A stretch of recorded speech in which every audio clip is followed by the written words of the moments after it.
What is going on in DC at the moment? Give us the latest. What the atmosphere is like there, and you've stepped outside. What was it all like to see? Yeah, it was really like it really was like a ghetto or even a war zone this morning, Pete. I went down, walked 2 blocks to the White House. It's easy to find the White House. You literally just follow the graffiti and the broken glass. It's really remarkable how much 3 nights of damage have done to the national capital. There was banks with windows completely open, ATMs defaced. Graffiti absolutely everywhere, broken glass crunching underfoot, and the Secret Service looked fairly tired. They're taking their positions again, very worried about having a 4th night tonight of violence in Washington. Of course, this violence is all over the whole country, but I think it's really shocked a lot of people just seeing how close the protesters have got to the White House and just how much violence is being accompanied by these protests late at night. And how much, Cam, is it about race riots at the moment, and how much of it is about just all-out anarchy? It's really a blur of the two. I think a lot of people, Pete, started off protesting very much on the issue of George Floyd, race and also police. I think it's gone far beyond that. It's obviously partly a lot of the stress to do with the coronavirus, the 40 million people out of unemployed, 100,000 dead. But you've also got elements of organised protesters as well who are causing trouble.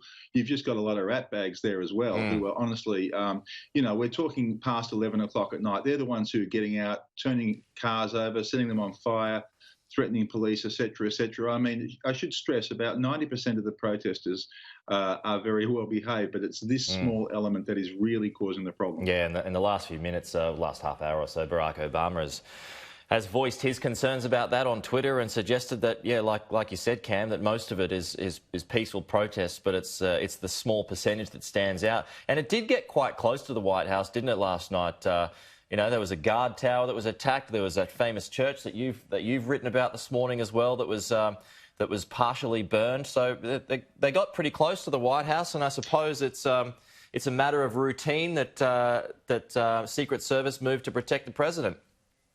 In fact, Pete, the Attorney General, William Barr, today ordered that a riot squad be sent from the prisons in the US to Washington, D.C., which is a remarkable stuff.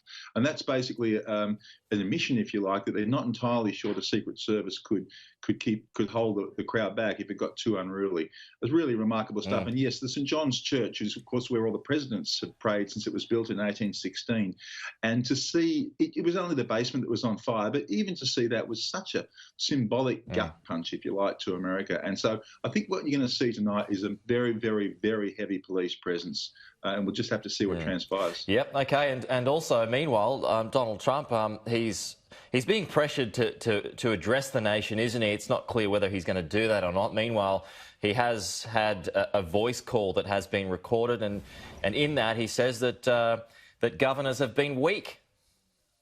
Yeah, he's very, very angry at governors. Of course, governors look after most of the security in their cities, and he says they have been far too weak. And he said, unless you demonstrate dominance, there's really no point. Very strong words from Donald Trump. I mean, that will get him more flack, obviously, from his opponents. But, I think Trump also knows that the only way forward is to actually try and really, really protect people's businesses, etc., against the protesters. I wonder how this plays into his election campaign.